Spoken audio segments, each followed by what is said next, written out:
welcome back to the Millie Fox Show.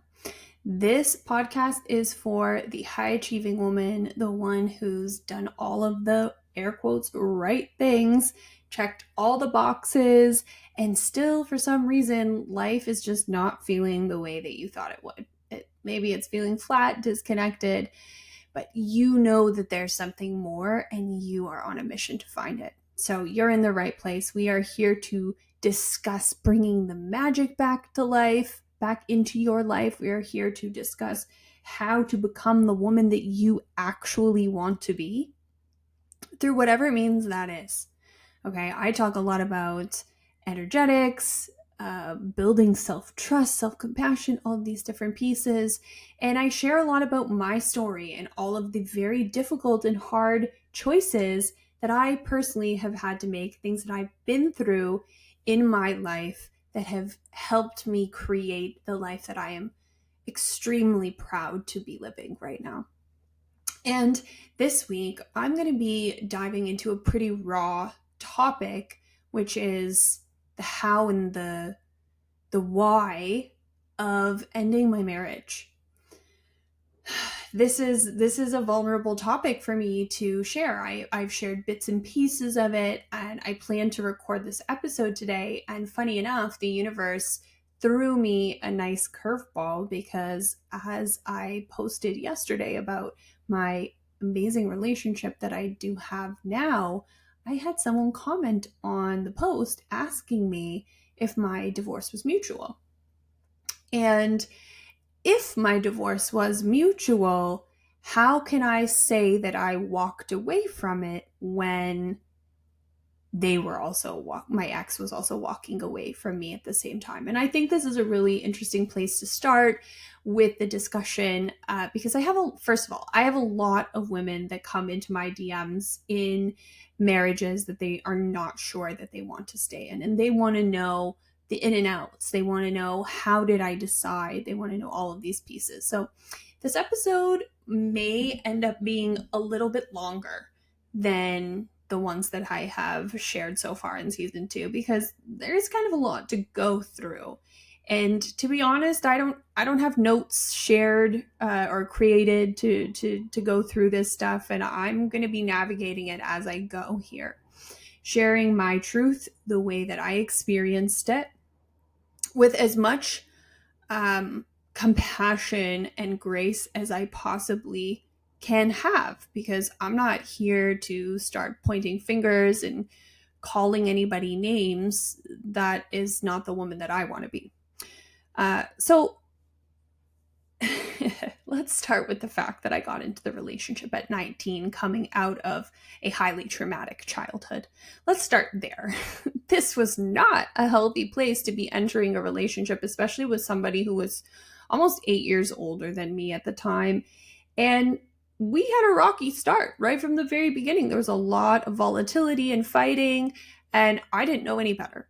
Okay, so I will paint that scene very clearly from the very beginning, that I was not a good partner to have gotten into a relationship with at that point. However, I do believe we met each other very equally with where we were in our lives at that time. Life went on, we did everything we thought we were supposed to do, and we did it together because it just seemed like the right thing to do. There was a lot missing in the relationship that I just, kind of thought, okay, well, you can't have it all, and the grass is green where you water it kind of thinking, right? I always was the optimist about the relationship, even though it was questioned from very early on. And I should have listened to that. I should have listened to those red flags when I heard, I don't know if we're compatible. Those kind of things, they say a lot, right? And in my head, I had massive abandonment wounds, and I had, that you just can't see what I see here, and we just need to try harder, right? Like, this is the overachiever inside of me, the perfectionist inside of me. Oh, if this isn't working, it means that I'm not doing something right. So for many, many years, I did my best to fix and grow and heal and all of the different pieces. And at every stage along the way, I still didn't feel like it was enough. Okay. And so, we got to the phase of becoming parents, and I had dealt with a lot of my stuff, coming up to this point, a lot of things, a lot of numbing that I had been doing, and, uh, thinking I was dealing with my problems, but actually bypassing a lot of them, spiritual bypassing, whatever you want to call it. And then at that point, I really did start to take some things seriously. I started to go to therapy. I dealt with my substance abuse, let's call it. And, we're talking early 20s here. And I think a lot of people we're not, this generation's different. We're not using alcohol in a very healthy way. And I acknowledged those things and I cleaned a lot of it up, right? Coming into parenthood, I did not know what was about to hit me. I got clean slapped right upside the head with the amount of stress and trauma it brought up for me. I had severe postpartum anxiety, which I didn't realize at the time is what I was experiencing. And I did not feel that I had the support that I would have benefited from, right?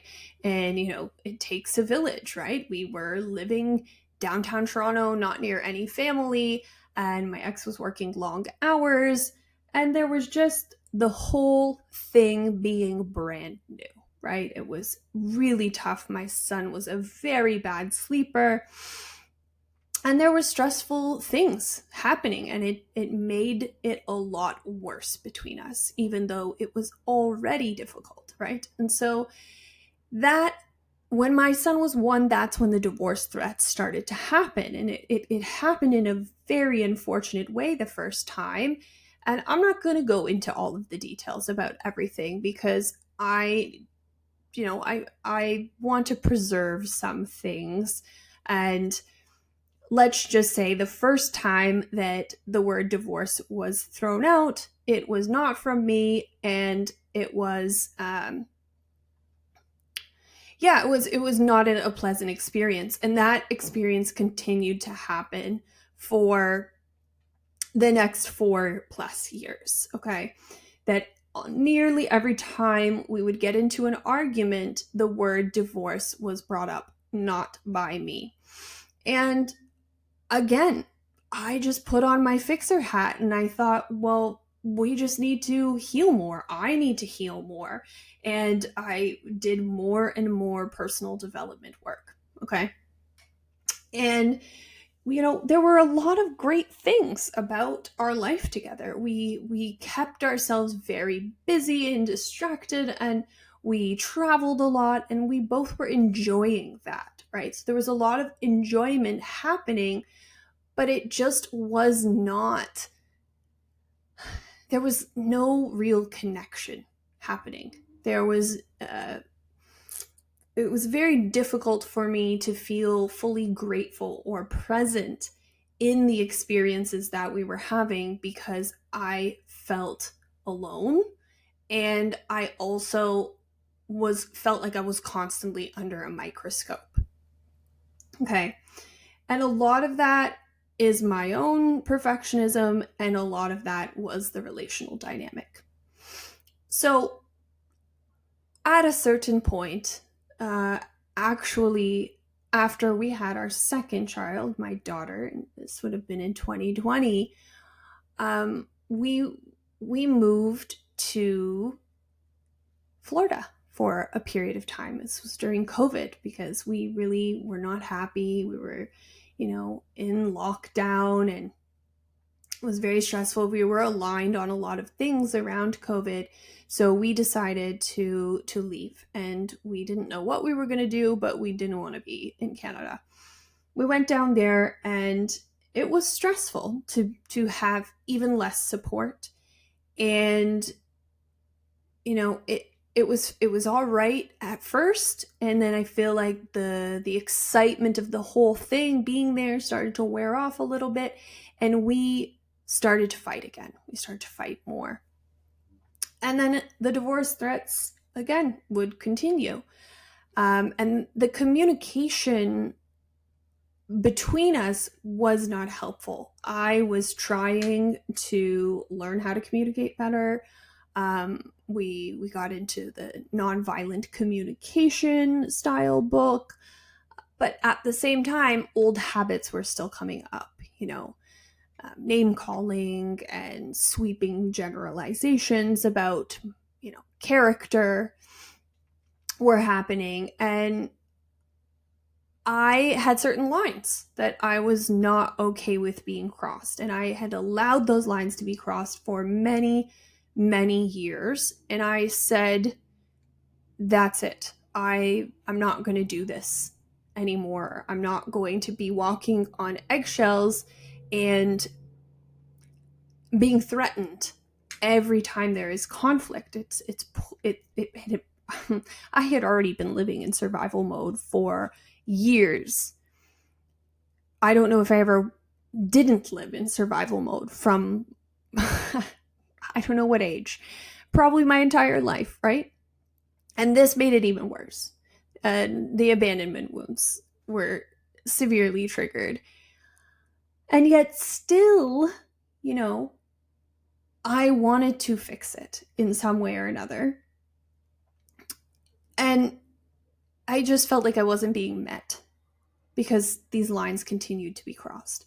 I got to my limit and I said, if you threaten me again, I'm going to take you up on it, right? So we moved home from Miami. We were supposed to just come home for Christmas and then go back. And I said, I want to go home and I don't want to go back and I want the divorce. And I honestly can't remember what happened between Christmas and April, but I know there were some seriously rocky times. We were on vacation with his family, and I was told that I was going to be kicked out when we went home. That was January after that Christmas. And then, I always wanted, to resolve it, because in my mind, the dissolution of the marriage was a failure in my books. I wanted nothing more than a family that stayed together because I came from a broken home. And I wanted to do whatever was humanly possible. And I said I didn't believe in divorce, right? I just couldn't imagine that for myself. So between, December and April, things somehow got better in a way, and back to Miami we went to house hunt. We had our house for sale. We were really seriously going to do the thing. And I think it was divine intervention, to be completely honest, because we had, I think, 50 plus people come to view the house and had not a single offer on the place. So we did not move to Florida. And as time went by, things were just extremely uncomfortable. And I was reading, books like Conscious Uncoupling. I was listening to things. I was trying to figure out, like, at what point do you call it quits for real? Do you call the mediator? Do you call the lawyer? Do you make the appointments? Do you do the thing? How do you know? And I heard this question. I believe it was from somebody online who was answering this. How do you know if it's time to leave? And the question was, if they changed everything that you are now deeming to be a problem, would you still want to be with that person? And I sat with that question and I thought, my goodness, no, we have fundamentally different values. And, for all of these reasons, like, this is not in alignment and this is not going to work. Despite all of the behavioral problems that we were experiencing with one another, the fighting and the disrespect and all of the other pieces. And the other major thing for me was the parenting aspect of it. I was not okay raising my children in an environment like that with that type of modeling. And it didn't seem to matter what I did to try to change it. It was not changing. One of the massive realizations that I had was that my nervous system needed a lot of work. And I went full-fledged into learning about nervous system work to attempt to be less reactive in the scenarios, because I was witnessing myself and I was going, I'm not being the person that I know I actually am. I'm so triggered so easily by this person, and I don't want to be this person, right? And it didn't seem to matter how much work I put in and how much I changed and how much I attempted to show up differently. The patterns were just so deeply ingrained that, things were not shifting. And we did do therapy. I had suggested it many times prior, and we would only ever do a couple of sessions and it wouldn't work out. And, for one reason or another, we committed to 6 weeks of therapy. I, at that point, had already made my decision to exit the marriage after answering the question that I shared with you and having a couple of scenarios that really, really just were the what do you call it? Hair on the camel's back, where I was like, I cannot do this anymore. I can't be okay with this anymore. And I agreed to the therapy under the pretense that this was simply meant to remedy the relationship or improve the relationship for the sake of my children going forward. I can't 100% say that it did a huge amount of improvement, that it had a huge impact, but it did reveal some things to me that helped the decision become even cleaner and clearer, for sure. So the therapy happened, and again, so basically what I'm getting at here is that each step that I took, each learning that I had, each self-improvement piece that I dove into made things clearer and clearer to me, what the next step had to be. So it's putting one foot in front of the other. And, there's a lot that I'm not saying here, and it's very purposeful, and I'm taking as much responsibility as I can possibly take for the scenario, because it's now 3 years later and I'm, looking back at everything, and I don't see what exactly I could have done any differently. And this is coming from somebody who is tragically and to a fault self-aware and has herself under a microscope on a frequent basis, because if the only thing I can control is the way I show up in myself, then you better believe that I'm going to be doing that, to the best of my abilities. And so if you're in a situation like this and you don't know what the move is, it's really just doing what I did, is putting one foot in front of the other, learning the next thing, investigating the next thing, and at the same time doing the work to know what you are worthy of, doing the work to know what you do truly deserve, and finding the expanders. I remember following a few people who were post-divorce and in these relationships that looked great, and they looked so liberated and free. And honestly, that kept a fire burning inside of me, that maybe that was possible for me too, right? And all the while, This was exactly 1 year after, well, a little bit less than 1 year after we came back from Miami. Right when we came back from Miami, that was December of 2022, I reconnected with my mom for the first time in 2 years. We had been no contact because she had said some really terrible and threatening things to me when I was pregnant with my daughter, and I had gone no contact with her. I reconnected with her that December. The following November, she passed away. So I had already gone through so much in my marriage. I didn't share any of it with her, actually, just random fact. And in August, prior to that November, I'd actually moved out of the master bedroom. That was one of the steps that I took. I was like, I need to reclaim some space for myself. I created a safe sanctuary for myself in my office.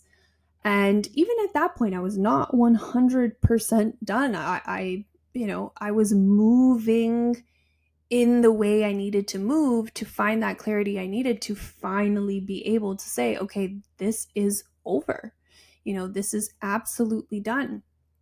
And it's interesting that, the commenter earlier had said to me, oh, you should probably share that you both walked away from one another and that it was mutual. But it was very much my experience that every single step closer and closer to the actual separation and divorce was initiated by me.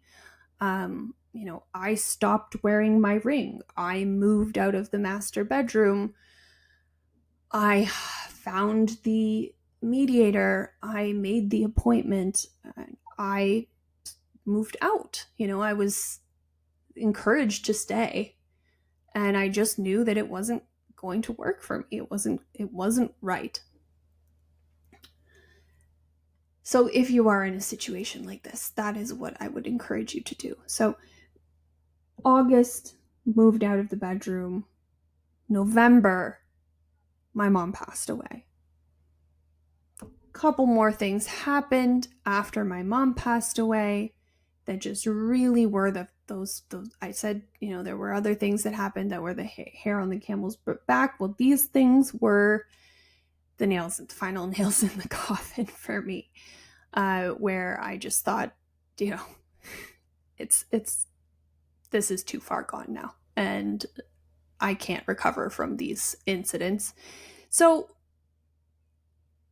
you need to get to those places where you are given that clarity and you are almost just pushed over the edge. It's like you have to leap and the net will appear. That is my experience here, that I really didn't know how I was going to do it. My mom passed away, and I think that gave me some kind of permission because I knew there would be at least a small inheritance. My mom was on disability from the time I was in grade 8, so she didn't have much, but I knew that she had at least a little something there, to give me a bit of reassurance that I could do this, right? And I knew myself too. That's another piece. I knew I moved out at 17. I found my own way. I worked. I supported myself. And I knew I could do it again. I knew one way or another I was going to figure it out. And you have to have that belief in yourself that you have gotten this far figuring it out, and that you will again. It's always going to be scary, but you don't suddenly gain courage.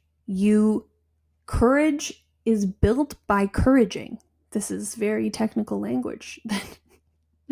I can't remember the name of the researcher, but she said something basically verbatim like this. There's a researcher that was studying courage, and there are several pieces that I put into place long before this really unraveled in that final, let's call it the final year. I dove very deep into self-compassion. I understood what self-trust meant. And I did a lot of identity reclamation work. Who am I? Who do I want to be? What are the pieces of myself that I have abandoned and pruned? And where have I betrayed myself to become something that I think I'm meant to be, but doesn't actually feel like me, right? And so I did many things to get to the point of being able to make that decision. And when I came to that final decision and the separation date officially was January 1st, 2023, I was really excited to start dating. When I had my little sanctuary in the office, I was, manifesting what my future life was going to look like. And this is a topic for another episode because it's a whole other story of how did I manifest the love that I have now. But there's a lot of mess that led up to me even being able to leave the marriage. And so when I did start dating, I was like, is this a good idea? Am I ready for this? At first I was like, I'm just going to see what happens here, have fun. I'm not thinking that this is going to be anything serious. But when I did meet my partner, my fiance now, I was like, okay, this is not casual. And I spoke to so many of my friends, and they had all said to me, like, you have been gearing up for this for the last 5 years. We have seen you doing the work and growing and becoming the woman who is ready for the life that you are now manifesting. So don't pass this opportunity up. Don't lie to yourself and say that you need to be more healed in order to receive the love that is standing right in front of you. And so that message, I think, is a really important one in all of this too, is that don't wait until some imaginary level has been unlocked inside of you to do what you know in your heart of hearts and soul of souls is right for you. You do already know. It's just all of the other stories that are playing inside your head of, will I be a failure? Will I look back and regret this? I needed to be able to say to myself that I tried absolutely everything that I thought I could potentially try to save the marriage. And I did. I do not have a single thing that I think I could have done differently. Do I love all of the behaviors that I had throughout our marriage? Absolutely not. Some of the worst sides of me. But you know what? None of those sides exist in my current relationship. Because that was another fear that I had, that if I got into another relationship, that I would just recreate the same dynamics all over again, because I truly do believe wherever you go, there you are. But it's similar to how when you go back to visit your family, that you almost become like a childlike version of yourself, and all of these triggers come up that you don't experience at any other area of your life, because you have outgrown those things. You are not that person anymore. It's just that the conditions and the patterns are running so deep that they have such a deep grip on not just you, but the relational dynamic, that it is extremely hard to break out of them, as much as you try. And even if one party is shifting, if the other party is not, that's what happens. That is what happens. So don't tell yourself you need to reach some kind of next level, because the fact of the matter is, environment does really matter. And so when I was able to change my environment because of the person I had become, everything else helped support the me that I wanted to be, right? I removed the things that were not supportive of me being the person that I want to be. And I'm very well aware that I probably haven't said all of this perfectly.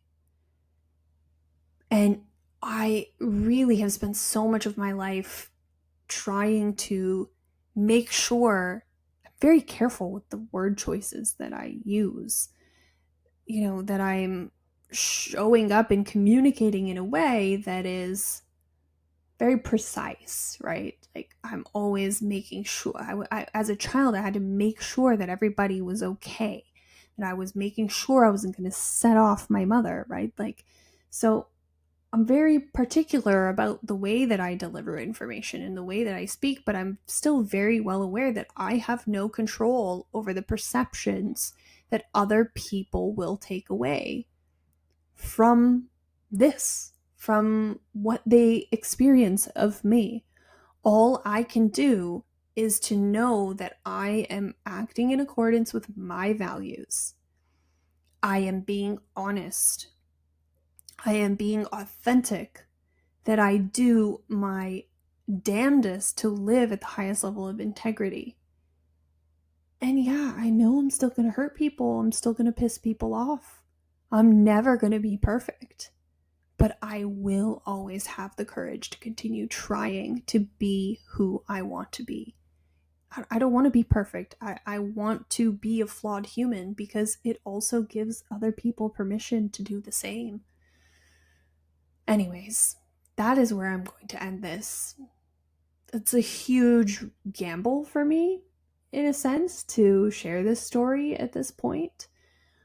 I hope that it helps somebody in some way. I hope that there's value taken from my lived experience. And what I know to be the truest of true is that there are tools like learning about your nervous system, like understanding the power of self-compassion to dismantle the clutches of perfectionism, to understand the energetics of the world, to learn how to accept yourself, how to trust yourself. All of these pieces that I have spent my blood, sweat, and tears learning so that I can help other women do the same. Okay, so yes, I sell coaching. I think it's so funny when people like, oh, she's just doing this to sell coaching. Yeah, I've literally dedicated my life to figuring out these kind of experiences so that I can use it as my life mission and purpose to help other people. And I do monetize that because it's been literally all of my attention and energy and effort. So yeah, I do sell coaching. And if you want to coach, if you resonate with me, if you feel this, you should reach out to me on Instagram. It's the best place to get in touch. And I'm sending you all the deepest love and compassion, and I hope that you have a lot of grace for yourself. And I really do have love for you.